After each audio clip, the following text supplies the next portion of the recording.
Thank you, Vice Chairman Udall. I would turn to Senator Cantwell for remarks she has in regard to her legislation. Thank you, Mr. Chairman, and I want to first recognize the Spokane Tribe of Indians that are here today and Chairwoman Carol Evans.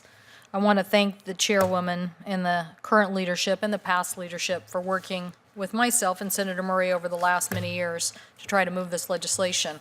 As you mentioned in your opening statement, it's definitely passed the House and the Senate, just never at the same time. So hopefully this year we'll fix that.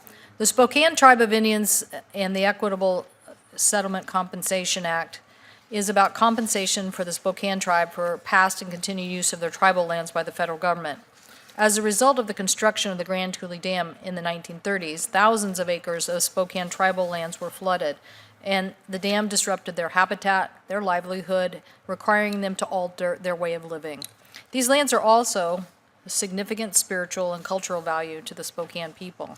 For over 60 years, the Spokane Tribe had been working to get just and equitable compensation. The version of the legislation that was introduced this Congress includes $53 million one-time payment and an annual payments from Bonneville Power Administration to provide the compensation to the tribe. However, in the hopes of moving this legislation forward in a final resolution and reducing the score, the tribe has decided to forego the $53 million one-time payment to reduce the federal government's financial obligation.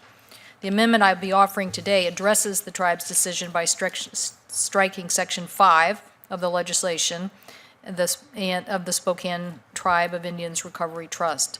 This is a concession, and I hope that we can move forward and continue to get this legislation through both the House and Senate. I hope my colleagues in Congress and the administration will recognize the significant sacrifice and work with myself and our colleagues to resolve this. Before I conclude, I'd like to submit 4 letters for the record from in support of this legislation. From Stevens and Lincoln counties, and also a letter from the Bonneville Power Administration stating that annual payments to the tribe will not result in any precipitable rate impacts to consumers.